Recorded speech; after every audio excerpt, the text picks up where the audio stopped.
TV 2020 ekranlarından herkese mutlu, sağlıklı günler sevgili izleyenler. Yeni bir eğrisi doğrusuyla karşınızdayız. Bugün stüdyomuzda ülke üretiminin iki önemli kolunu oluşturan sektör temsilcilerini ağırlayacağız. Hayvan Üreticileri ve Yetiştiricileri Birliği Başkanı Sayın Mustafa Naimoğulları ve Çiftçiler Birliği Başkanı Sayın Mehmet Nizam bizlerle efendim. Sektörü konuşacağız, son yaşanan gelişmeleri konuşacağız. Ülke gündeminin ilk sırasına yerleşen, başımızı kaldıramadığımız siyasi gelişmelerin arka planında kalan konuları gündeme getirmeye çalışacağız. Orada durum ne? Çünkü gündemimiz yerel yönetimlerde seçimlere gideceğiz. Çok az bir süre kaldı ama diğer sorunlar da hali hazırda çözüm bekler durumda. Bunları kendilerine sormaya çalışacağız, cevaplarını almaya çalışacağız. Hoş geldiniz başkanlarım diyeyim. Nasılsınız? Sağ olun Özlem Hanım, siz nasılsınız? Mehmet Bey siz nasılsınız? Hoş bulduk. Sizlere burada üreticinin sesini buraya taşıdığınız için, genel üretim sektörünün sesini buraya taşıdığınız için sizlere teşekkür ediyorum. Biz teşekkür ederiz. Evet, öncelikle kimle başlayayım? İkinize de aynı soruyu yöneltmek istiyorum aslında. Demin açılışta da dediğim gibi hep şikayet ediyoruz ya, siyasi istikrarsızlık, siyasi istikrarsızlık. Yerel yönetimlere gelmeden önce, önceki aylarda her iki sektörde aslında sokaklardaydı, istemleri vardı. Akaryakıta, elektriğe de geleceğiz. Akaryakıta biliyorsunuz Eurodizel ve mazota 2 TL'lik bir zam geldi. Son açıklanan karara göre. Bunu konuşacağız ama onun öncesinde bu siyasi istikrarsızlığın sektöre etkisiyle başlayalım. Dilerseniz önce Mustafa Bey'e sorayım. Mustafa Bey, seçimler. Bir seçim bitiyor, diğer seçime gidiyoruz. Daha sonra atamalar, görevden almalar. Bu şekilde uzun bir süredir devam ediyoruz ama hep eleştirilen şu oluyor, siyasi istikrarsızlık her şeyi etkiliyor. Özellikle üretim sektörü bu noktada çok zarar görüyor. Çünkü hem hayata geçmesi gereken projeler gecikiyor hem yapılması gereken icraatlar, adımlar atılamıyor diye siz de bunu sık sık dile getiriyorsunuz. Bunun sektöre yansıyışı nasıl? Son yaşanan gelişmeleri de göz önünde bulundurarak neler söyleyeceksiniz? Evet Özlem Hanım, bu memlekette yıllarca ne yaşadık biliyor musunuz?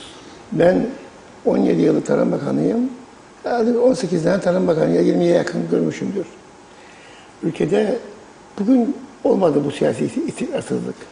Yıllardır gerek koalisyon hükümetlerinin 4 yıllık, 5 yıllık hükümet programı çerçevesinde 7-8 defa hükümet kurulup bozuldu. İşte bakınız, Ocak ayında genel kurul oldu, seçimler oldu. Ocak ayından sonra ne oldu? İşte Sucuoğlu hükümeti kuruldu. Daha sonra Sucuoğlu hükümeti gitti, Sayın Üstel hükümeti geldi. Birçok bakanlar yer değiştirdi. Bakanlar yer değiştirirken istikrarsızlık devam etti ve İşte geldiğimiz ortamdan 9 aydır hiçbir şekilde sektörlere cevap edebilecek bir durum söz konusu değil. Tarım Maliye Bakanları değişti. Değişmeyen bakanlar o da devam edecek. Bir yıl doldurmadan da devam ediyor. Şimdi ülkedeki siyasi istikrarsızlık hiç bitmeyecek. Çünkü birileri bu işten besleniyor. Onu görüyorum ben. Siyasi istikrarsızlıktan besleniyor. Beslenirken de köylüyü, üreten kesimleri bir şekilde para yoktur konusunu hesabını vermemek veya sorunların çözüm olmaması konusunda hesap vermemek için yapılan birçok siyasi istikrarsızlık vardır. Yani siz sokaktasınız, üreticinin sıkıntıları vardır, her gün dile getiriyorsunuz. Üreticinin ödemeleri vardır, her gün dile getiriyorsunuz. Üreticinin sıkıntılarının çözülmesi aşaması geldiği zaman veya ödemeler bir yere geldiği zaman Maliye Bakanları değişiyor. Hükümette bir kaos oluşuyor. Şimdi işte yerel seçimlerdeki kaos önce 12 dendi, sonra 18'e çıkarıldı. Buradaki yapılan istikrarsızlık veya siyasetin bu işlerin içerisinde bu şekilde olmasıyla bu daha da büyüdü. Önce siz 12 diyeceksiniz, anlaşacaksınız. Sonra bu 18'e çıkaracaksınız. Yani bu işleri maskaralara döktüler. O yüzden buradan dolayı bu işler yansımıştır. Ve bu olaylar, bu siyasi istikrarsızlık devam etmektedir, edecektir de. Ne olacak? Bizim halimiz ne olacak? Ben her zaman şunu söylerim. bugün bir ülkenin savunması varsa, savunma dediğim yani askeri uçağı birçok bu konuda savunma sanayisi varsa veya savunma bakanlığı varsa bence hepsinden önemli, ondan da önemli olan tarım ve hayvancılıktır. Siz askerinizin karnını doyuramazsanız, siz uçağı uçuran pilotun da karnını doyuramazsanız, siz bu ülkede üretim yapamazsanız, bunların karnını doyuramazsanız, o zaman sizin sanayinizin de, savunmanızın da bir anlamı kalmaz. Yani önce insanın en önemli şey karnının doyması gerekir. Yani süt üretmeniz gerekir. Eti, sütü, buğdayı ve bunun gibi üzümü, domatesi öğreteceksiniz ki önce askerin karnını doyurasınız ve asker gitsin, savaşsın veya ülkeyi korusun ve bunun gibi faaliyette bulunsun. Yani ülkenin en önemli halkası, ülkede en önemli nokta üretim olması gerekirken ben bakıyorum tarımı yönetenler yani bu kaostan faydalanarak aslında her tarafa şirin görünmeye çalışıyorlar. Yani sizin önceliğiniz üretici olması gerekir. Sizin eğer bu ülkede hayat pahalılığı konusunda insanlara ucuza et yedireceksiniz, ucuza süt içireceksiniz, ucuza domates yedireceksiniz, onu hükümet düşünecek, Ekonomi Bakanlığı düşünecek, Maliye düşünecek, Topyekun Bakanlar Kurulu düşünecek. Siz üretici geldiği zaman önünüze gerek çiftçi, gerek narenciyeci, gerek hayvancı, gerek diğer sektörler geldiği zaman önünüze demeyeceksiniz. Efendim ben sütün fiyatını artırırsam süt içemeyecek halkımız, hellim tüketemeyecek, et yiyemeyecek. O zaman siz Tarım Bakanı mısınız, Ekonomi Bakanı mısınız, nesiniz? Önceliğiniz üreticinin maliyetlerinin karşılığını ödemek olması gerekir. Yani siz üreticiyi zamlar altında edeceksiniz. Üreticiyi her gün zam yaparak bitireceksiniz. Hayvanlarını satacak duruma getirecek. Çiftçi tarlasını ekemez duruma gelecek. Üretici süt üretemez duruma gelecek. Kuzusunu bedava verme durumuna gelecek. Ve siz diyeceksiniz ki ben bu konuda para vermez maliye bana destekleri günde ödeyemiyorum. Hayvancıyı, çiftçiyi destekleyemiyorum. Üretim maliyetleri ortada. Ben eğer bunu pahalı edersem de tüketici bunu tüketemeyecek. Ya siz kimi düşünüyorsunuz? Niçin oradasınız belli değil. Yani mesele şudur. Mesele herkes görevinin ne olduğunu bilmiyor. Neden? Çünkü her gün bir Tarım Bakanı geliyor. Her gün bir Maliye Bakanı geliyor. Ne için geldikleri belli değil. Çünkü kim onu daha iyi kullanabilirse başbakan olarak, kim oradaki kişiyi daha iyi kullanabilirse ve istediğini yaptırabilirse bu gibi bakanları atıyor. Bir tiyatro söz konusu ülkede. Liyakatlı kadrolaşmalar söz konusu değil, alanlarında uzmanlaşma söz konusu Bilen değil. yok. Bu nedenle Kurumlarda işi bilen yok. zarar görüyoruz. Tabii ki. Peki. Kurumlarda iş bilen yok. Bütün yük sizin sırtınızda. Çözüm bulmaya çalışıyorsunuz. Elektrik zamları ortada. Halen daha ben 3 aydır elektrikte 4 aydır elektrikte indirim yapacak dedi Tarım Bakanı. Bunu protokolde yazdık. Ben açıklayacak değilim. Başbakan dedi ben açıklayacağım. Maliye Bakanı dedi açıklayacağım. Dalga geçiyorlar insanlarla. Kim açıklayacak? Akaryakıttaki durum belli. İnsanlar traktörüne akaryakıt koyamıyor. Üretim yapamıyor. Tarlasını süremiyor. Hayvanlar bir şey yapamıyor. Öte yandan yem fiyatları zaten istikrarsız her gün yükselmekte. Öte yandan sizin ürettiğiniz ürüne geldiği zaman ne oluyor biliyor musunuz? Diyorlar ki süt fiyatını arttıramayız. Kuzu bedava gider şimdi. Herkes kazanır. Satamıyor insanlar. Elinde kaldı veya ucuza veriyorlar. Bu konuda ne olacak? Vallahi biz yapacak bir şeyimiz yoktur. Arpanın fiyatı bu. Dünya borsalarında. Yem fiyatı da bu. Ne işe yarasınız siz? Destekleyeceksiniz. Desteği zamanında ortaya koyacaksınız. Üretim maliyetlerini düşüreceksiniz. Üretim maliyetini düşürmeyen bir bakanlık, desteklemeyi yapamayan bir bakanlık, sadece kasabından hayvancıyı, imalatçının hayvancıyı karşı karşıya bırakan bir bakanlık olmaz olsun. Biz kendi işimizi yaparız. Biz kendi ürünümüzü de satarız. Siz ne işe yararsınız ya? Süslünüz orada. Ben bunu söylüyorum genelde. Siz önce icraat yapacaksınız. Yoksa efendime söyleyeyim, insanları kandırmakla biz son yaptığımız, gördüğümüz bizi bakanlıkta yine küçük çapta bir eylem yaptık. Orada ortaya koydular, dediler ki 20 TL yemin torbasını düşürdük. Yalan! O da yalan! Ben hep söylüyorum neden? Günboğa peşin fiyatında yemin fiyatını düşürdü. Vadeliyi düşürmedi. Arpanın fiyatına 1,5 lira indirim yapacaktı. Dünya borsalarında arpa fiyatı belli, döviz yükseldi. Ne oldu? 1 lira indirim yapıldı. Yani Özlem Hanım, bizim bunlardan çok fazla beklentimiz şu anda yani yok gibi. Beklentimiz olsa da yerine getirmiyorlar. Çünkü herkes topu başkasına atıyor. Tarım Bakanı'na konuştuğumuz zaman vallahi maliyede para yok. Maliye bize parayı vermez. Başbakanla konuştuğumuz zaman onlar da aynı şekilde ona atıyor topu. Herkese bir top atıyor burada. Ve günün sonunda üretici gününde alacağını alamıyor. Sıkıntıda girebiliyor. Bakın bugün Kopsüdü eski Tarım Bakanı Bekir Pakdemirli, Türkiye Tarım Bakanı Bekir Pakdemirli ziyaret etti. Onunla da sohbet ettik. Özellikle tarım ve hayvancılık konusunu hem bizim ülkemizde hem Türkiye'deki durumu izah ettik. Ve kendisi diyor ki bu enflasyon devam edecek diyor. Enflasyon devam edecek. Yani bu dövizin ne tutulacağı belli değil diyor. Yani bu üretim maliyetleri yükselmeye devam edecek. Biz nasıl üretim yapacağız? Biz nasıl yeme alacağız? Biz nasıl bu akaryakıt alacağız? Peki. O zaman sizin çözümünüz ne? Sizin burada dövizi sabitleme konusunda, kur sabitlemesi konusunda bir çözümünüz var mı? Sizin yem maliyeti, akaryakıt maliyeti, elektrik maliyetini indirme konusunda bir çözümünüz var mı? Yok. Nedir çözümünüz? Belediyelerin şu anda seçimi vardır. Belediyelerin yasasını geçirip daha sonra OMP'yi kurultaya götüreceksiniz. Efendim başbakanınızı oluşturacaksınız, parti başkanınızı oluşturacaksınız. Sonra 2 ay içinde seçim yasakları gelecek. Seçime gideceksiniz. Gene icraat yok. Nereye gidecek baba halk? Halk markete gidemiyor artık. Halk alışveriş yapamıyor. İnsanlar, üretici akaryakıt istasyonlarına gidemiyor. Alamıyor istasyonda. Bunları şimdi detaylı açacağız Mustafa Bey. Mehmet Bey de bu konuyla ilgili aynı soruyu yöneltmek istedim her ikinize de. Mehmet Bey'in de görüşlerini alalım dilerseniz. Mehmet Bey hem birinci soruya istinaden hem de Mustafa Bey'in konuştuklarını zaten dinledik.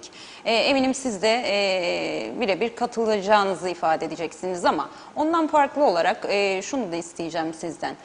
Hep diyorlar ya da diyoruz biz de aynı noktadayız, aynı fikirdeyiz. Üretim, bir toplum üretmezse ayakta duramaz.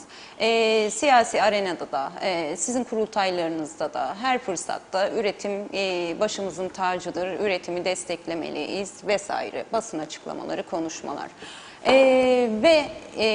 Pratik hayattaki sektöre baktığımızda, yaşananlara baktığımızda bu söylemlerle yaşananları nasıl bağdaştırıyorsunuz? Samimi buluyor musunuz üretim sektörüne yaklaşımı? Şimdi önce siyasi istikrarsızlığı göz önünde bulunduralım. Bugün bakıyoruz ki yaz boz durumundayız biz üretici kesim olarak. Biz o yüzden diyoruz zaten işte biz hükümet politikalarından çıkmamız gerekir. Biz üretici kesim olarak hükümet politikalarından çıkıp devlet politikasında yer almamız gerekir ki karşıda siyasi rant sağlamaya çalışan kişilerle bizim pek kontağımız olmaması lazım. Bugün karşımıza aldığımız herhangi bir bakanlık olsun, karşımızda aldığımızda bir sonraki toplantıda olup olmayacağını ne Mustafa Bey bilir ne de ben bilirim. Veyahut da altındaki müsteşar, müdür veyahut da kurumlar bunların karşısında yani bir sonraki toplantıda karşımızda bulacağımızı biz de bilmiyoruz. Yaptığımız veyahut da hepsi de bu kişilerin bilinçli kişiler değildir. Yani kendi bölümü olmayıp da yöneticilik yapan bakanlarımız veya kurum yöneticilerimiz vardır. Atama usulü olan veyahut da seçilmiş olarak. Ona izah etmeye çalışırız. İzah ettik, anladılar bizi demeye geliriz. Bir bakıyoruz ki o gitti, başkası geldi. Müdürü gitti, başka müdür geldi, müsteşarı gitti. Bunların tamamı da aslında ülke ekonomisine zararı var. Bugün ben üretemezsem tüketici de tüketemez. Ben eğer pahalıya üretirsem tüketici de pahalıya yer. Aynı şekilde de ben üretemezsem Mustafa Bey de hayvanını idam ettiremez. Bu defa dış güçlere bağlı kalır, üçüncü ülkelere bağlı kalır. Bu sefer girdi maliyetlerimiz yükseldiği için zaten görüyoruz girdi maliyetlerinde elektrik olsun, mazot olsun vesaire olsun. Bunların düzenlemeleri yapılmıyor karşıdan. Bunlar da yapılmadığı sürece halkın günden güne daha fazla ezildiğini gözle görüyoruz. Bu da aslında bizim kendi ülkemize olan güvenimizi sarsıyor. Biz bu ülkenin vatandaşıyız, biz bu ülkenin üreticileriyiz. Mustafa Bey birlik başkanıdır, ben birlik başkanıyım. Tamam biz bu işlerin içindeyiz, bu işleri çok iyi biliyoruz belki. Ama karşıdakine anlatamadıktan sonra bir değeri yoktur. Herhangi bir başkanın da değeri yoktur, herhangi bir üreticinin de değeri yoktur. Abi bu savaş konusunda dünya küresel ısınmada bugün İtalya vesaire Avrupa ülkeleri kuraklık açıkladı. Herkes tedirgin orada. Benim memleketim her sene kuraklık veyahut da her yıl verim kaybına uğruyoruz. Biz küresel ısınmadan olsun, kuraktan olsun veyahut da toprağı işlemede olsun. Libazma yani suni gübreyi yani devlet kendi üstüne düşen görevi de yapmıyor. Suni gübreyi erken bir zamanda getirmiyor ki bizim rekoltemiz artsın, katma değerimiz artsın, sirkülasyonumuz artsın. Biz bunları devlet kanadından çözmemiz lazım. Ama biz hükümet kanadında yer aldığımız için yazboz tahtası. Bugün karşımızda örnek gösteriyorum Dursun Bey var. Yarın önümüzdeki ay orada kim olacağını ne Mustafa Bey biliyor ne ben biliyorum.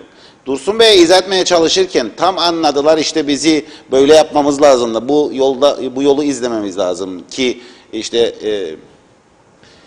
girdi maliyetlerini düşürelim aynı zamanda tüketiciye düşük maliyetlerde reyonlara ulaşsın. Bir bakıyoruz Dursun Bey gitti, diğer X şahıs geldi. Bir de her gelen partiye göre değişiyor mu? Tabii her gelen partiye göre de tabii ki sistem. hem müdür, müsteşar, kapıcıya kadar değiştirirler. Böyle bir şey olmaması gerekir. Bakan değişecekse bakan gidecek, altı kalması lazım orada. Bugün müsteşarı atıyoruz dışarıya, müsteşar kızakta gene 67 bin almıyor, 40 bin alıyor veyahut da 50 bin alıyor. Tam ben de bilmiyorum onu da ama yani yüksek bir rakamlarda para alıyor. Müdür, müsteşar gibi şeyler. Sonra dönüyoruz, yine aynı parti görev dışı kalıp da bir sonraki dönem geldiğinde başka müdür, başka müsteşar. Yani bunlar hepsi düzenlenmesi gerekir. Yani ülke giderini bir şekilde peşkeş çekip büyütmememiz gerekir. Cüzi tutmamız lazım ülke giderini. Bunun dışında da bunu çözmeleri gerekir. Üretim olmazsa bir toplum var olamaz. Biz üretici kesim olarak hayvancılar birliği olsun, seracılar olsun, narenciyeciler olsun, bademciler olsun, genel üretim sektörü biz üretmeye hazırız zaten. Üretiyoruz da zaten. Ama yeterli gelir elde edemediğimizden dolayı sürdüremeyecek durumdayız. Borç batağındayız. Birçok üretim sevdalısı üreticilerimiz borç çekip işte kendi iş yerini büyütmeye çalıştı. Günün sonunda bu işte devalüasyon olsun, ekonomik sıkıntılardan dolayı bugün battı gitti. Peki bunların temel sorumlusu nedir? İşte bu siyasi istikrarsızlıktır. Evet. Aslında Mustafa Bey demin girdi maliyetlerine değindi. Daha geniş açalım dilerseniz onu. Sizinle devam edelim Mustafa Bey. Son akaryakıta, Eurodizel ve mazota zam yapıldı. Ondan önce indirim yapılıyordu. Biliyorsunuz bu da otomatiğe bağlandı. Güncel gelişmelere göre değişecek, indirim de yapılabilir, zam da yapılabilir denildi. Önümüzdeki süreçte bir zam daha mı gelir, indirime mi gidilir bilemiyoruz ama mevcut durumdan konuşalım. Son gelen zamla birlikte girdi maliyetlerine nasıl bir etki ettiğini konuşalım. Ama şunu da sormak istiyorum. Demin her iki sektör temsilcisi olarak ikiniz de aynı noktaya değindiniz. Biz üzerimize düşeni yapıyoruz. Şunu aslında ifade etmek istiyorum. Halk ne zaman ucuza, siz dediniz ya halk artık çantasını dolduramıyor. Karnını doyuramaz seviyeye geldi ama biz hala siyasi çekişmelerle uğraşıyoruz. Hep üretici de şunu der, bizim girdi maliyetlerimiz düşsün ki biz de halka daha ucuza ürettiğimiz ürünleri sunabilelim. Ama girdi maliyetlerinin durumu ortada. Elektriği de bunun içine katabiliriz. Dilerseniz onu da yorumlayın bize Mustafa Bey. Bu halk ucuza nasıl bu ürünleri tüketecek? Şimdi Özlem Hanım, öncelikle şunu söyleyeyim. Bu halkın ucuza tüketebilmesini veya nasıl ucuza tüketecek ürünleri, artık bunu hayvancılık sektörü düşünmeyecek. Hayvancılar bile düşünmeyecek. Eğer halkın ucuza tüketmesini istiyorlarsa, bu konuda Ekonomi Bakanlığı, Hükümet, Maliye Bakanlığı ona göre gereken desteklemeleri yapacak. Yani ben üreticimin maliyetleri ortadayken üreticinin maliyetlerini mi düşüneceğim, halkın daha ucuza tüketmesini mi düşüneceğim? Eğer burada bir Tarım Bakanlığı veya bir tarım sektörü varsa, o tarım sektörü önceliği maliyetinin altında ürün vermemektir. Benim bir kuzumun maliyeti bellidir. Yani ben bu kuzuyu üretmek için maliyetim belli.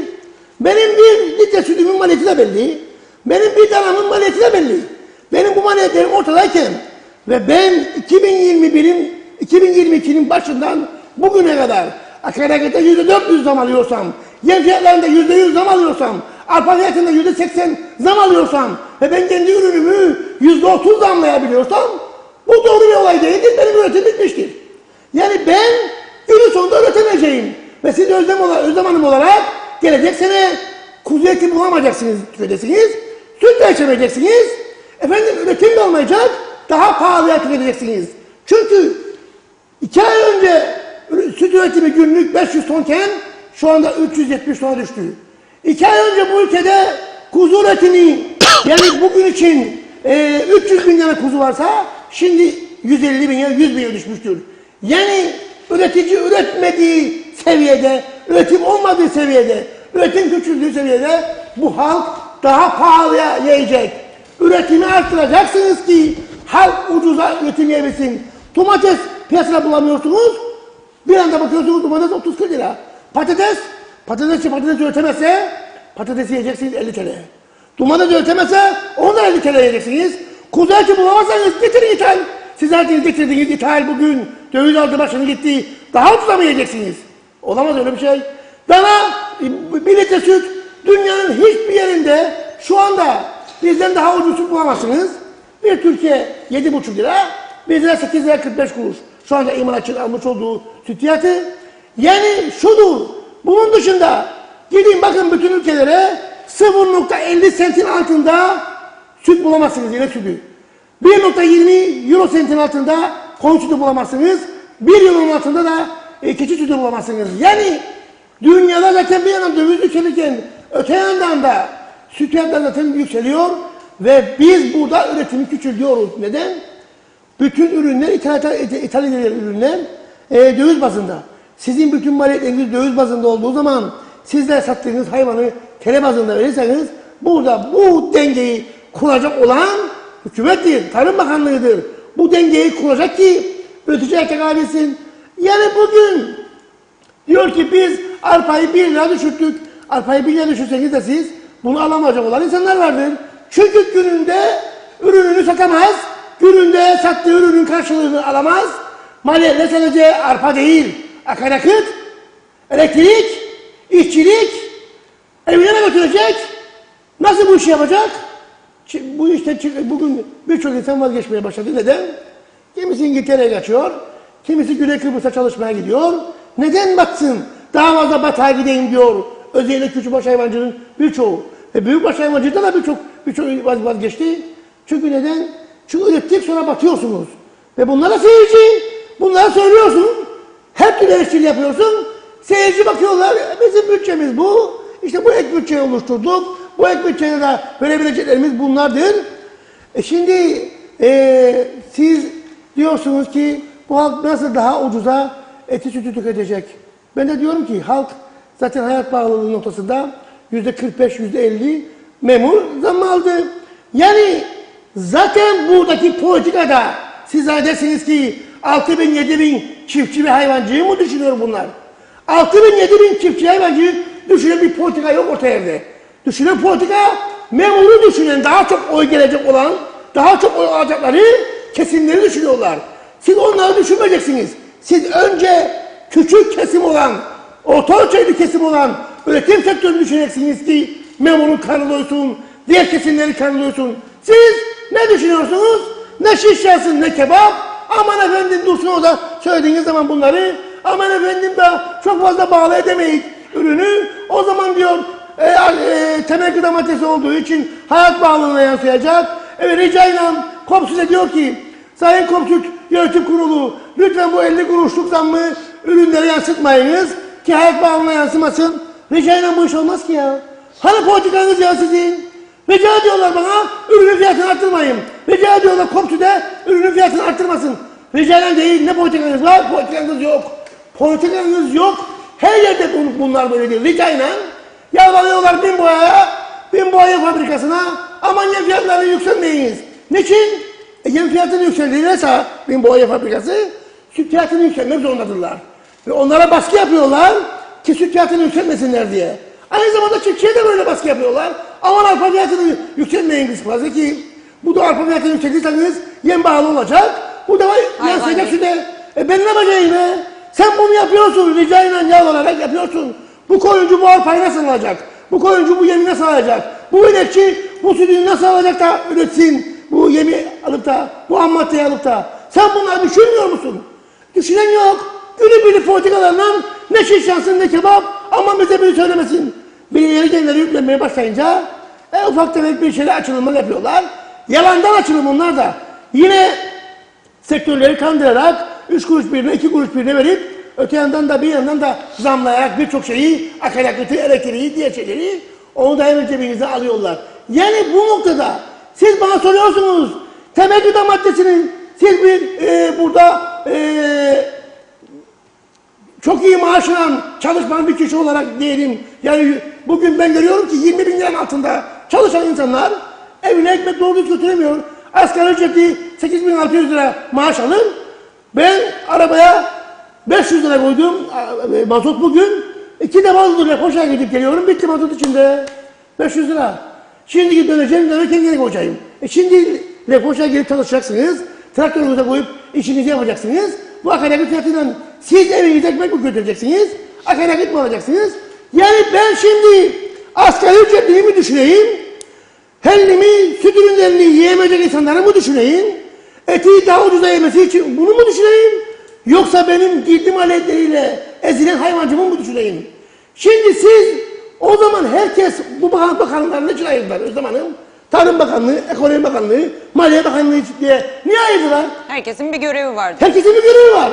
Tarımın görevi üreticiyi düşünmektir. Senin görevin değil. Efendim söyleyeyim, süt fiyatını düşüreyim veya süt ürünlerini düşüreyim. Tarımın görevi üreticinin maliyetlerini düşürmek, üreticinin maliyetini, yani ürünlerinin maliyetinin gerçek fiyatında ödemektir. Senin görevin. Desteklerini de gününde vermektir. Senin görevin budur. Ekonomi Bakanlığı düşünsün, halka nasıl ucuza et ve süt yedirebilirim düşünecek ve bunun formülünü bulacak. Bunlar çok zor değildir. Siz üreticinin maliyetlerini düşürürseniz üretim artar, üretimde daha çok insan gidip de üretim yapmaya başlar ve o zaman üretim arttığı sürece de ürünler ucuzlar. Siz bunu biliyorsunuz, bu çok basittir. Peki diyorsunuz ki bu işler rica ile minnetle olmaz. Bir devlet Bir ciddiyeti politikanız gerekir, olur. bir politikanız olur hayvancılık ve tarım adına. Politikalarla deminden beri konuşuyoruz. İşte kadrolar olur, değişmeyen kadrolar. Hükümetler değişse bile o kadro kendi içerisinde o plan Hiçbir programları kurumda hayata geçirmeye devam hayvancının ne eder. durumda olduğunu bilen yoktur. Bütün kurumlardaki personeller, çalışanlar da ben bazen biliyor musun kendi kendimi yırtayım diyor. O duruma giriyorum sinirden. Ben arıyorum genleri, üreticinin telefon numaraları yok onlarda. Üreticinin kaç tane hayvan olduğu yok. Üreticinin kim üretici olduğu yok. Yahu sizin daireleriniz ne iş yapar yahu? Ne iş yapar ya sizin daireleriniz? Klimanın altında bütün oturursunuz. Üreticinin neler çektiğini bilen yok. Üreticinin durumundan anlayan yok. Ya siz ne iş yaparsınız ya burada? Nasıl çözecek bunları biz ya? Adam arar, muhatap alır üreticiyi. Üretici arar kendini. Ben bilmem, müdürüme sor. Sen ne iş yapan burada? Ziraat mühendisisin, zooteknissin, veteriner hekimsin, müdürsün, müsteşarsın. Ne iş yapan mesela burada? Sen ne iş yapan burada? Ben bilmem, bakanıma sor. Ben bilmem, müdürüme sor. Öyle şey mi olur ya? Sen ne bilin ya? Yani ülkede, acayip bir ülke, üretici Yalnız üretici üretsin, eziyet çeksin, üretsin. Bunlarla desin ki ya biz Tarım Bakanıyız, efendim tarımın içindeyiz. Ve hayvancıya da desinler ki abi size bir şeyler verdik, yok öyle bir şey. Verilenler de Yani diyorsunuz, Özlem Hanım, fiiliyatta, ben artık işe yaramıyor. bugüne kadar tüketicinin de ucuza süt tüketebilmesini sağlanması için çok mücadele ettim. Artık mücadele etmem. Onu mücadele onlar versin. Ben bugünden sonra daha da fazla üreticinin gerçek maliyetten ürünlerini satabilmesinin daha da fazla kavgasını vereceğim. Yani ben acırdım. Asgari ücretliyi, fakir fukarayı. Onların da örgütleri vardır. Çıksınlar sokağa, mücadele etsinler. Diyorsunuz ki biz kendi adımıza gerekli özveride bulunuyoruz ama bu saatten dinleyen sonra yok. bulunabilecek durumda değiliz. Bizim Dinleyen görevimiz değil. yok. Bunları Akıl yapması vermekten gereken yorulduk. yerler ayrı. Akıl vermekten yorulduk. Peki Mehmet Bey'e soralım. Mehmet Bey'in yaşadığı bir örnek vardı daha önceki programlarda. Çok da etkileyici bir örnek. Bir markette biriyle karşılaştım demiştiniz Mehmet Bey. Bir ürüne saatlerce baktığını gördüm demiştiniz, tarım ürününe. Hem onu isteyeceğim sizden hem de demin ithalattan bahsettik. Madem ülkede üretemiyoruz, hatırlayacaksınız o zaman da bu konuyu konuşmuştuk. Domatesin 40 TL, 50 TL olduğu dönemde Seracılar Birliği Başkanı Sayın Veli Bayır, o da bizi izliyorsa selamlar olsun buradan. Şey demişti, Özlem Hanım bir gecede 5 ton mu ne kadar domatese ithalatına izin vermek zorunda kaldık. İstemeyerek de olsa. Çünkü dedi 40 TL, 50 TL'yi buluyordu domates. Sonra ne oldu? Çok fazla bir düşüş görmedik yine domateste. Bazı eleştiriler oldu. İşte güneye, birinci kalitenin güneye gittiği, Kuzey Kıbrıs Türk Cumhuriyeti'nden vesaire gibi iddialarda. Ekmiyor insanlar. İddialar da Utandı vardı. insanlar duman ekmez. Ama Mehmet Bey de dedi ki çok yüksek, yani aklım almıyor dedi. Tabii ki lojistikte yüksek, nerelerde bu zammı yiyor bu ürünler. Aslında onu açmak lazım herhalde, altını kazmak bir lazım. Bir topa gübre 1 TL oluyor ya. 700 TL geçti bir topa gübre, nasıl eksin? Bu insanlar nasıl yapsın bu akaryakıttan domates ekecek de üretsin? Vazgeçti insanlar, o yüzden. Evet, yani ithalat da çözüm değil o zaman bu noktada. Şimdi zaten bunların tamamı ülke kendine yeterli üretim yapamıyorsa bu sıkıntıları yaşamak zorundadır. Üçüncü ülkelere biz muhtaçsak bu sıkıntıları her zaman yaşayacağız. Çünkü lojistik çok büyük bir rakamlara ulaştı. Bugün demin benzinden, mazottan bahsettiniz. Dünyanın neresinde var ya? Mazot benzinin üzerinde. Benzin lükse girer. Benzini tekrar yapsınlar bize ya. Benzin lükse yapsınlar girer. bize. Bugün bakıyoruz bütün taşımacılıklar, lojistikler, deniz olsun, kara olsun. Bunların tamamı motorinle, yani mazotla yapılır. Bugün bakıyoruz biz benzin daha yüksek, daha düşük, mazot daha yüksek. Bu ne demek ya? Ben ekime gireceğim, sürüm yapacağım. Hayvancı her gün vagon koyar, çalıştırır ama biz benzini koruyoruz. Hayır, benzin lükse girer. Benzini daha üst düzeyde tutman lazım. Olabilir dünya borsasında mazot yüksek rakamlara ulaştı. Sen kendi memleketinin içinde benzine koyup mazota aktarman lazım ki dengeyi, balansı tutasın. Ama biz görüyoruz ki şimdi benzin daha ucuz, mazot daha pahalı. Biz nasıl üretim sektörünü savunuyoruz? Nasıl üretim sektörünü koruyoruz? Nasıl tüketiciyi koruyoruz? Bu durumda koruyamıyoruz. Aynı zamanda elektrik. Elektrikte de büyük sıkıntı. Mazotla çalıştırdıkları için santralleri bizlere de yüksek rakamlarda kava başı geliyor, bedel geliyor. Ama üretim yaptığı için adama işte %10, %20, %30 indirimli herhangi bir teşviklendirme sistemi yok. Demin Mustafa Bey değindi bu konuya. Vardır.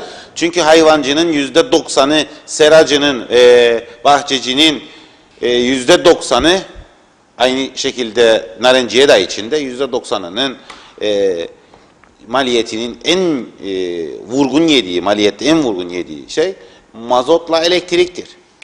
Bunları sen düşürmezsen bu ülkede ki kaldı ki bütün yükü Tarım Bakanı'na atıyoruz. Mustafa Bey de ben de Tarım Bakanı'na atarık yükü ama burada başka bir sıkıntı daha var.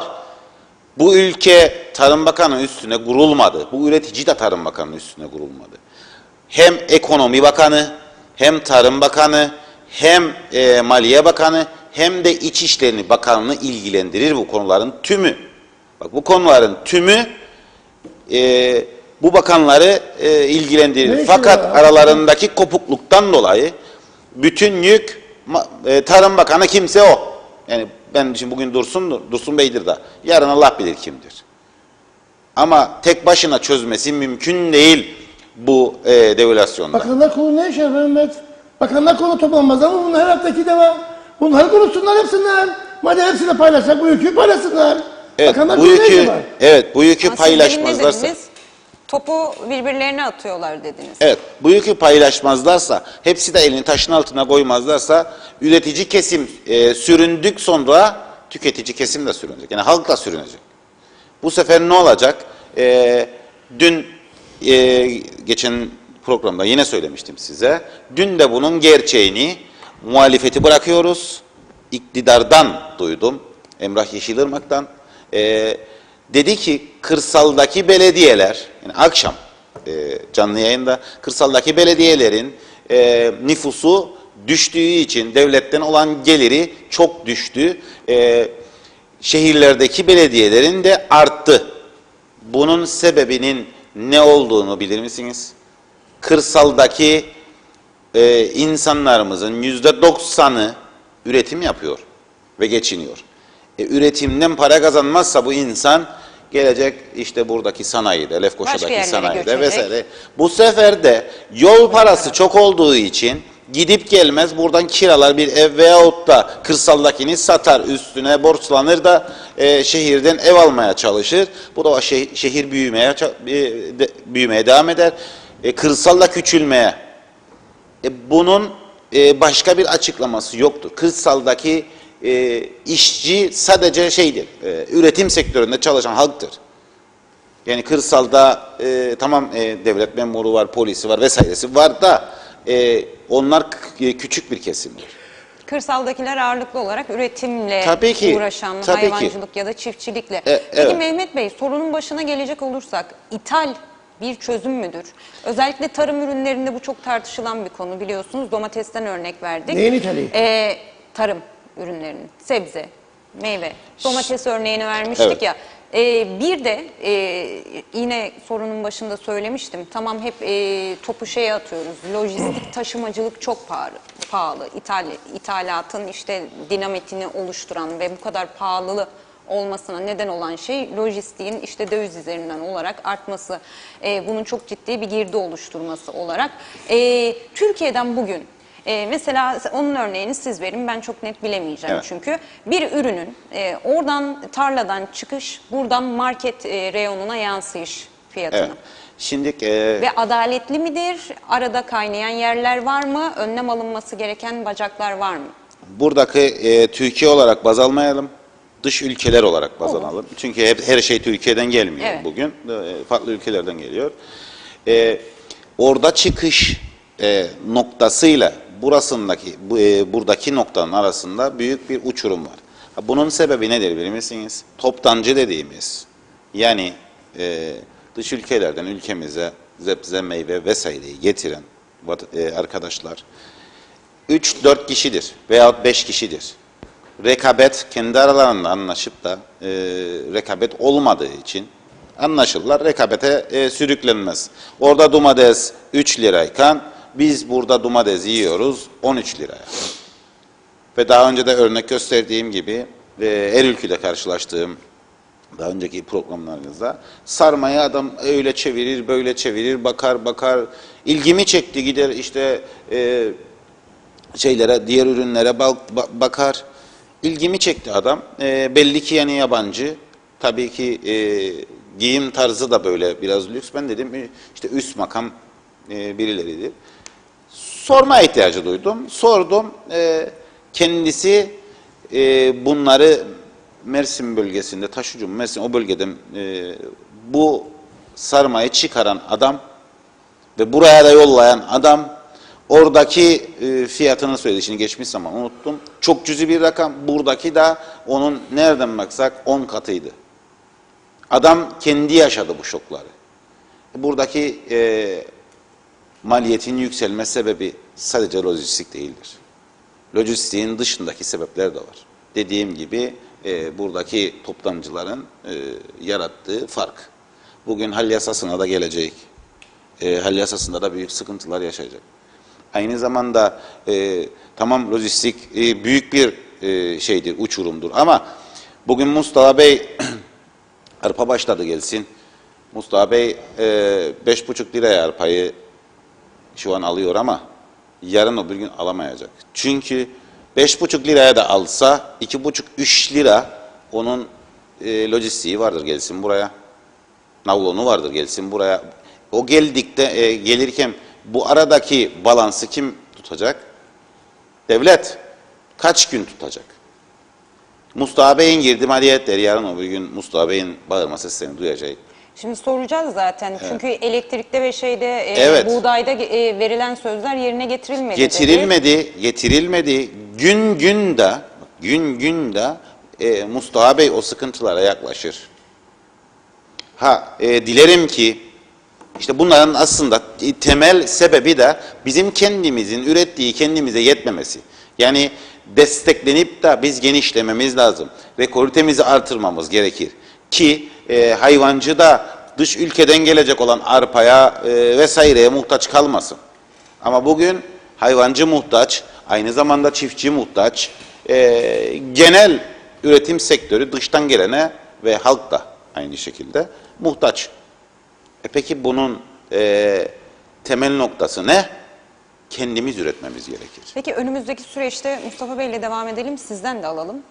Hatta yoksa sizin direkt Mustafa Bey'e geçelim. Sizin bir isteminiz varsa hükümetten ya da verilen Mustafa Bey'in söylediği örnek gibi elektrik ve buğdayda yerine getirilmeyen sözlerin önümüzdeki günlerde üretim sektöründe halka, vatandaşa faturası çıkabilecek pahalılık anlamında, ki hep şu da eleştiriliyor, onu da söyleyeyim, yanlış anlaşılmayalım buradan. Hep diyorsunuz ya, halkla biz yüz yüze geliyoruz ama bizim bir günahımız yok. Biz üretiyoruz, rica ile minnetle düşürüyoruz ama bizim de artık gücümüz kalmadı.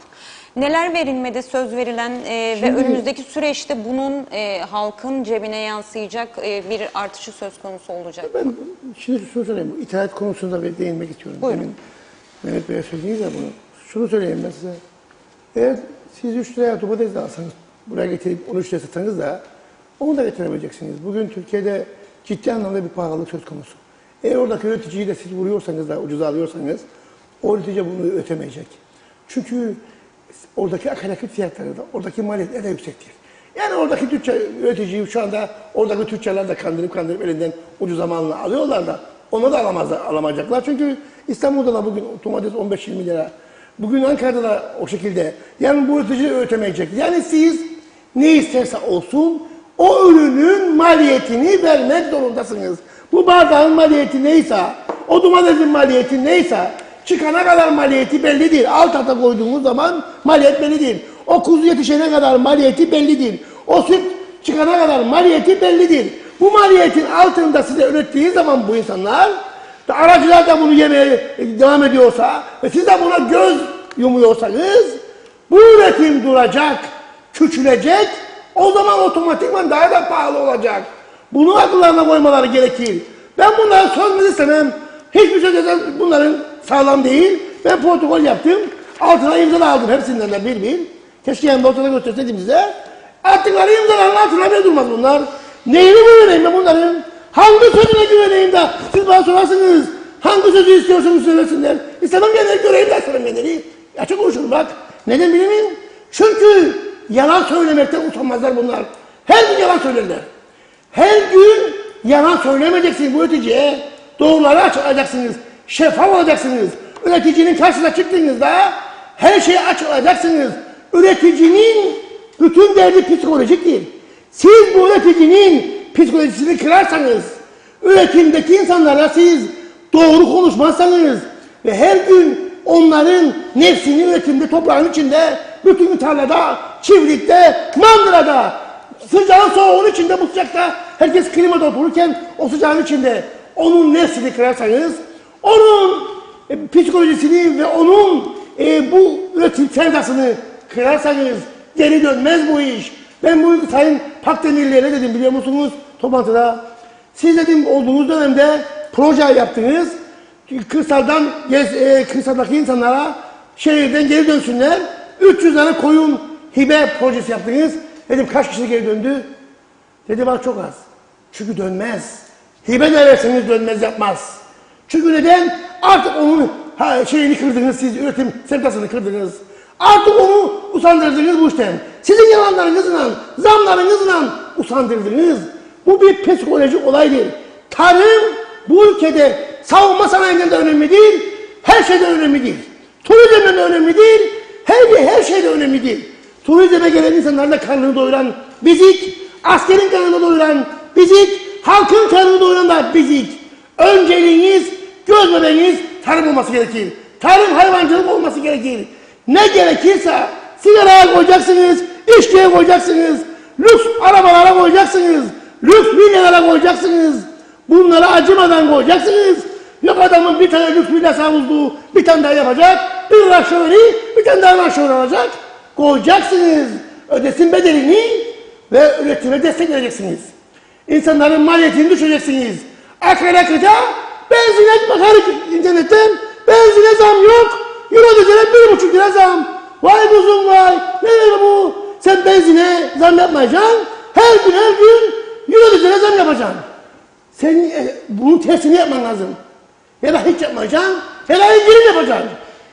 Sen bunları desteklemek lazım. Senin fiyat istikrar fonun ne işe yarar senin? Fiyat istikrar fonu ne işe yarar?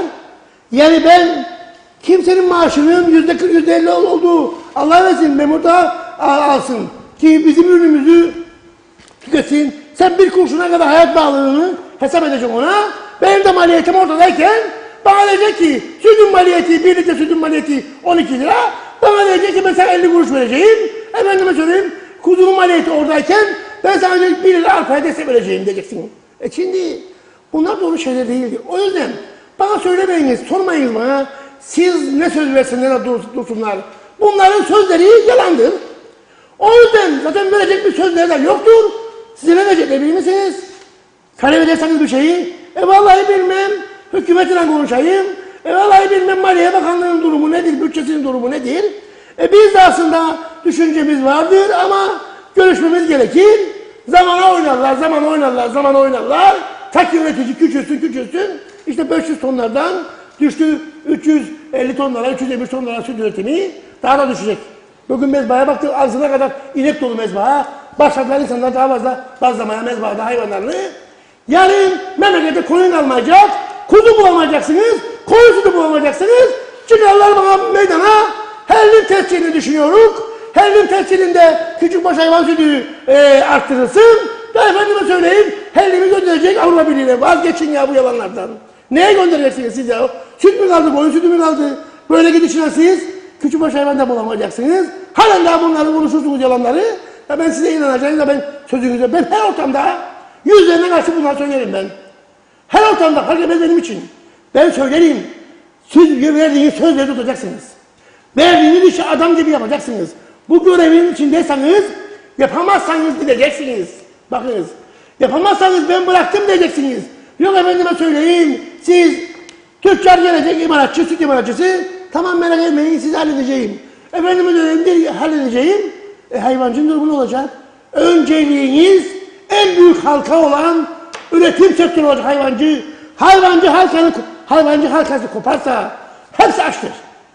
Ne imalatçısını kim sayar, ne marketçisini kim sayar, ne efendime çiftçiyi kim sayar.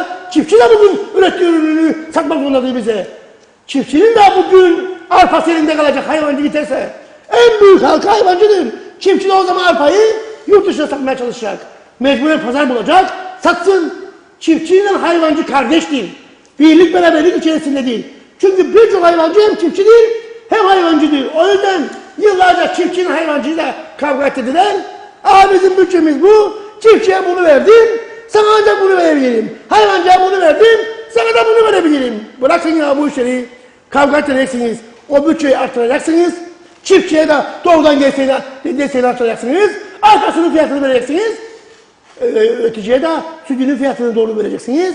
Efendime söyleyeyim, küçükbaş hayvancıya desteğini zamanında ödeyip tam ödeyeceksiniz. Yani mesele bunlar, bizi o şeye sığdırmaya çalışıyorlar.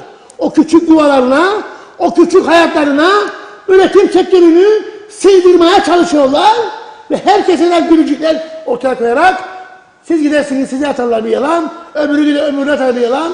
Sıcaklar geçiyor, merak etmesinler de. Havalar şimdi serinliyor, zaten hayvancı bu sıcaklardan ne yapsındı? Bekleyin, birkaç gün sonra eylemler yine başlayacak. Yine yollardayız. Bu işler bitmez. Bu işe hiç bitmeyecek. Biz 17 yıldır birlik başkanıyım, hiç eylemden kurtulmadım. Bu memlekette eylem yapmadan hiçbir kazanılmaz. Onu soracaktım. Hayvancı ve çiftçiyi sürekli bir şey istediğinde sokakta görüyoruz. Ya başka türlü alamıyoruz. Eleştirildiğiniz zamanlar da oluyor. İşte trafik tıkandı, birçok şey aksadı şeklinde. Eylemlerinizi yapacaksanız da işte bu aksamalara neden olmadan yapın diye. Biliyorsunuz o yönde de tepki aldığınız zamanlar da oldu. Olabilir. Ama hep hayvancıyı ve çiftçiyi de geçtiğimiz son şeylerde sizi de gördük sokaklarda Mehmet Bey. Neden eylemsiz alamıyor bu iki sektör? Çünkü anlamıyorlar. Hep bu maliyenin bütçe imkanlarına sığdırmaya çalışıyorlar. Çünkü bütçe oluştururken nereye gideceklerini, bu dövizdeki krizlere götürecek, anormal bir durum olduğu zaman bunu nasıl çözecekler, ek bir bütçenin mutlak surette tarımda oluşturulması gerektiğini ortaya koymuyorlar. Günün sonunda Covid çıktı, ortaya kaldık. Döviz krizi oldu, ortaya kaldık. Savaş çıktı, ortaya kaldık. Yine o bütçeye girdik. Yine o bütçenin içine girdik, başka bir şey yok. Siz bunlara karşı ne önlem aldınız? Hiçbir önlem almadınız. Yani mesele şudur ki, eğer siz bu konularda önlem alamazsanız, günün sonunda bizi o çemberin içine kapayıp da sığdıramazsınız. O yüzden diyorum ki ben, bunlar güvenilecek değildir. Size verdikleri sözlerin arkasında durmazlar. Neden eylemlerler? Ha bakın, eylemleri eleştirebilirler. Ben sosyal medya hayata hiç takılmam. İsterse yazsın. Sosyal medyaya takılan adam iş yapamaz. Eğer iş yapmak istiyorsanız bu ülkede, o onu söylemiş. Naimoğlu bunu yapmış. Hayvancılar bunu yapmış. Hiç cevap da vermem. Lüzumsuz olan yerde cevap dahi vermem. Sosyal medyayı kullananlar ve sosyal medyadan bir şekilde söylenenler veya eleştirenler doğru fikirde olan insanlar değildir benim kanaatimle. Bir şey varsa telefon edersin başkanına, söylesin söyleyeceğini, orada yazmakla, bu şovlarla, bu akılsız hareketlerle zaten bugün bu sosyal medyanın bu şekilde kullanılması artık şeyde çıkmıştır. Gerçekten şeyde çıkmıştır. Ben izliyorum bazen, nefret ediyorum. O yüzden ben bunlara hiç takılmam, işime bakarım. Kimisi de eleştirsin, kimisi de gerekeni söylesin. O yüzden biz şunu ortaya koyuyoruz. Biz bugün yıllardır bu sektörün içindeyiz. Yıllardır eziyet çekiyoruz. Yıllardır üreticiyle beraber üretimin devam etmesi için mücadele ediyoruz. Üreticinin ne hissettiğini biliyoruz. Üreticinin nereye çektiğini biliyoruz. Bunlar bunu anlamaz. Bunların derdi herkese gülücüklerle nasıl gene seçileyim, nasıl tekrar bu koltuğa oturayım, nasıl tekrar bakan olayım anlayışındadırlar. O yüzden ben bunların sözlerine asla inanmam, söz de istemem. Eğer bir olay varsa bundan sonra da görünüm yalan olan her gün eyleme gideceğim. Bu işte başa düş çözülmez. Bu ülkede. Evet. Mehmet Bey, yorumlara yer vereceğim. Son olarak da sizden. Demin Mustafa Bey süt rekoltesinden bahsetti. Üyelerinizin bir listesi vardır herhalde. Siz gerçi görevi çok uzun bir süre olmadı devralalı ama herhalde bakma şansınız oldu. Geçen yıldan bu yıla hem rekolte en çok hangi ürün çiftçilerimizin elinden çıkıyor onun rekoltesinde hem de üreticinin sayısı geçen yıldan bu yıla. Ama önce yorumlara dilerseniz yer vereyim. Serdal Bozyiğitbaşı bizlerle iyi yayınlar demiş. Sayın Mustafa Başkan'a selamlar demiş. Şenol Tatlıcıoğlu bizlerle iyi yayınlar Özlem Hanım demiş. Başkanlarıma selamlar demiş. Halit Özfadıl bizlerle iyi yayınlar dilemiş. Teşekkür ediyoruz. Coşkun Alaslan canlı yayına bağlanmak isterim demiş Coşkun Bey. Sayar Eker bizlerle selamlar, bağırmayla halka refah gelmez demiş. Partiler iş görmezlerse, halk seçimlerde düşüncesiz oy verirse, düşüncesiz oy verir demektir demiş. Çok özür dilerim. Bir tabak lokma uğruna çağ atlayamadık, aç kaldık demiş Sayar Bey. Doğru söylüyor. Evet. Evet, şimdi Sizinle de kapatalım. Evet. Mehmet Bey. eylemlerden bahsettiniz. İşte halk tepki koyar, işte üreticiye ağza alınmayacak kelimeler kullanılır veyahut doymadı mı gene mi geldiniz gibi. Bunların tamamı aslında hükümetin bize verdiği değerdir. Biz eğer hakkımızı almış olsak bizim ne işimiz var Lefkoşa sokaklarında? Ne işimiz var bizim işimizi, gücümüzü bırakıp da çoluğumuzu, çocuğumuzu vesaireyi bırakıp da gelip de burada günlerce kavga mı verecek? Biz üretim işte diyorlar ki işte altında ne bileyim ben kaç paralık traktör var. Zaten borcunu aldı ödeyemediği için canı yanar bu üreticinin. Veyahut da o borcu ödemek için yüklenir bu sefer evini geçindiremez. Veyahut da marketçiye ödeyemez. Bunun gibi gelişmeler. En son çareyi eylem olarak görüp genelde eylemlerin sonunda da bir uzlaşı iyi ya da kötü çıkıyor. Ama sonuç hep bizim de gördüğümüz çerçeve maalesef hep bu oluyor. Üzülüyor musunuz bu tabloya? Tabii ki üzülürüm çünkü işte dediğim gibi üretime olan bakışlarıdır, bakış açısı. Burada ille ki yani üreticinin canı yani tak değecek de gelip burada sokaklarda hem kendilerini mağdur edecek hem de sivil halkı. Sivil halkı aslında biz istemek mağdur edelim. Ama onun dışında bu üretim sektörü de kalkınamaz veyahut da geçinemez, batar gider. Çünkü hep perde arkası yapıyoruz. Zamana oynuyoruz Mustafa Bey'in söylediği gibi. Bu gibi konulardan sıkıntılara düştüğümüz için devamlı böyle Mustafa Bey'le sokaklara dökülür. Aynı zamanda Mustafa Bey daha da iyi bilecek, benden çok çok eskidir. Daha çok eskilerden yaptıkları taktikler var. Bugünlere ulaştı o taktikler. Böl, parçala Evet. oldu. Hayvancılara ayırdılar, çiftçilere ayırdılar. Badalezcisi olsun, narencicisi Ama olsun. şu anda öyle değilsiniz gördüğümüz kadarıyla. Koltuğuna da Neden Neden girebiliyorsunuz. Hayır. Öyle bir şey olamaz. Hayır, öyle bir şey yoktur. Söz konusu değildir. Eylemleri değiştirdik ha. Ha. Eylemleri değişti artık. Halkı mağdurlanmayacağım. Ben her toplantıya gideceğim de eylem olacakmış gibi giderim artık. Eylemi orada yapacakmış gibi giderim artık. Hazırlıklı Çünkü toplantıda gidiyor. bir şey çıkmaz. Ben bütün basınla toplantıya giderim artık. Çünkü değiştirdim yöntemleri. Ne olacak ben olmaz. Yani ben her gün Siz strateji yani ben onları geliştiriyorsunuz getirim. yani. Her gün eylem yapacağım dediğim şudur yani. Ben yani her gün çıkıp da traktörlerine çayıra gelemem ya. Ben başka bir yöntemle değiştirmeye başladım. Olamaz başka türlü. Evet, bahsettiğim gibi artık üretici kesimler kendine geldi, başladı ne yapsın? Gruplaşmaya, birleşmeye. Çünkü o bölünme, parçalanma gitti. Çünkü bütün üretim sektörü kardeştir aslında. Ben adaylığımı koymadan da söyledim, adaylıktan sonra da söyledim. Bütün üretici kesimi toplanıp bir araya gelmesi lazım. Farklı başkanlarla yönetilecek ama tek güç olması gerekir ki ne diyebilsin Mustafa Bey'e çiftçiler ister 10 lira arpaya, sen de 10 liraya alırsam spansiye yapamam sana, sen de alacaksın 12 liraya diyebilsin. Ne de diyebilsin bana ki ben sana bu parayı verirsem hayvancı batar diyemesin. Çünkü buradaki balansı tutacak olan hükümet kanadıdır. Evet, aslında plan, program, bir devlet politikası olması gerekiyor. Üretim ana çatısı altında tarım, seracılıktır, hayvancılıktır hepsi içeri. Daha sayamadığımız burada birçok kolu var tabii ki. Ben her ikinize de çok teşekkür ediyorum. Kırmadınız, geldiniz, stüdyomuza konuk oldunuz. Dilinize, emeğinize sağlık, emeklerinize Teşekkür sağlık. ederiz. Biz de Canım teşekkür hanım. ederiz. Çok sağ olun. Evet sevgili izleyenler, bugün de eğrisi doğrusunun sonuna geldik. Bugün stüdyomuzda iki üretici temsilcisi hem hayvancıları hem de Çiftçiler Birliği Başkanı'nı Sayın Nizam'la Sayın Mustafa Naimoğulları'nı ağırladık. Yarın yine aynı saatte karşınızda olmak dileğiyle. Hoşça kalın, sağlıkla kalın.